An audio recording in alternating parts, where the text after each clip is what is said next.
taken with sickness so intense and cathartic it pervades every plane of consciousness. I am visited in sleep by images, thoughts, feelings, and dreams, and the never-ending screams of the dying.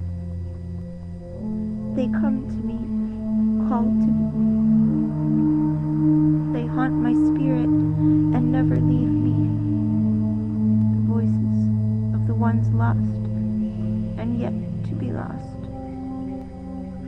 There is a great, torturous evil which swirls in tear-laden sea off the coast of Taiji. Our oceanic kindred are crying, dying, in the most barbaric, cruel, and horrifying ways imaginable. I hear them screaming, see them rending their flesh in a desperate attempt to flee those who drive them to this panic-stricken slaughter. Mothers, fathers, children, devastatingly slain in cruel, apathetic savagery. I am sickened, mind, body, and spirit. We as a species have been so cruel and stubborn. We have failed to learn the lessons brought to us by the mother of all, imparted to every culture from the dawn of time. Love and respect for nature, for our planet, for the animals of the land, sea, and sky. This is the sacred prescription for living in balance, and yet we have failed to heed it. And what has become of us?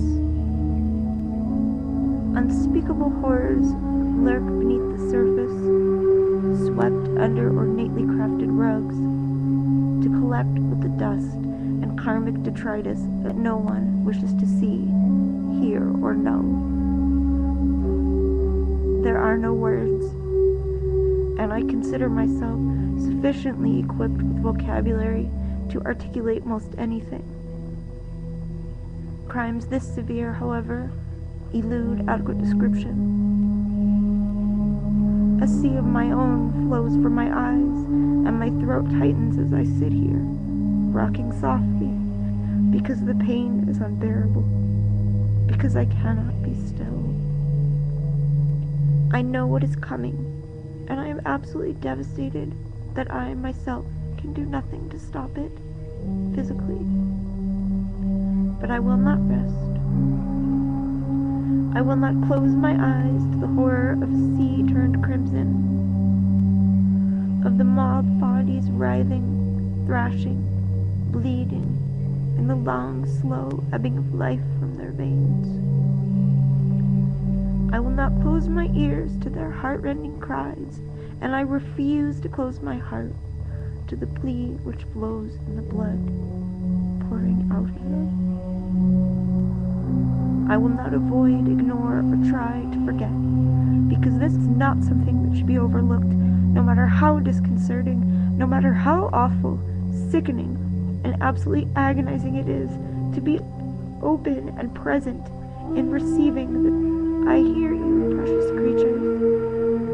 I hear your cries. They never leave me, and I will carry you always in my mind and heart. You will never be silenced to me, beautiful kindred spirits who call the ocean home. We are so alike, and yet few are aware of your profound intelligence, your self-awareness, social structure, abilities, playful and pleasure-seeking antics, your depth and pensive interest. You even have names for one another. It may very well be far more advanced than we, arrogant fools who think we are superior to all other expressions of life. I do not feel this way, and I humble myself to the divine and pray that you will not swim near any place where your life would so eagerly and brutally be taken, with callousness and apathy. Against the bruised, battered, torn, bleeding, and writhing bodies, these killers will stand, raising spears and knives and draining your precious, beautiful lives, and I will cry for you. Magnificent, sentient beings who cannot speak our language and are therefore silenced and dismissed. I will not rest in advocacy until this barbaric and cursed practice is stopped forever.